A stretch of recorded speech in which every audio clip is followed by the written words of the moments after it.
Bonjour à toutes et à tous. Dans la continuité de la présentation des matériels thermiques, je vais vous présenter ce matériel.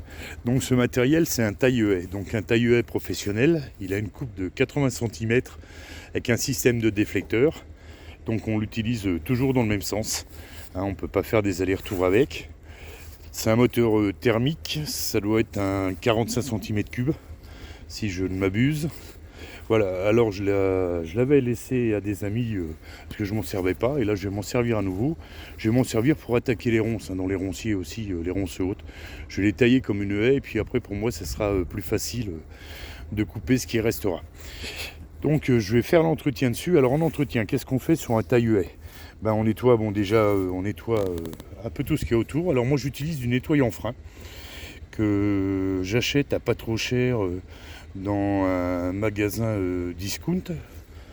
Après je vais changer le filtre à air. Donc le filtre à air, vous voyez, il y en a un morceau qui est tombé.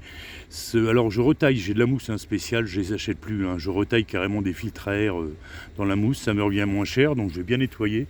Donc ça c'est l'huile du dedans qui finit par bouffer les filtres à air. Dessus je vais changer la bougie parce que je pense qu'elle a un peu d'âge.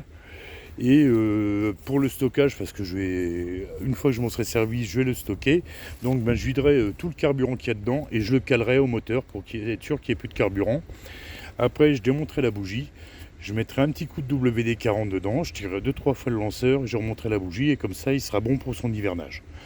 Et après, pour nettoyer la lame, donc toute la partie lame, je regarde s'il ne manque pas de vis en même temps. Et là, non, les écrous sont présents. Alors pour nettoyer les lames, surtout quand on coupe des résineux, il faut utiliser de l'essence. Alors essence ou acétone, pour nettoyer les lames c'est bien. Puis après un petit coup de WD-40 dessus, histoire de graisser.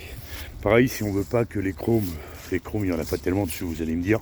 Si les chromes comme ça s'abîment et s'oxydent complètement et rouillent, surtout si vous êtes dans un endroit où il y a un peu d'humidité, un coup de WD-40 un peu partout, et puis voilà. Voilà, bonne fin de journée à vous, au revoir.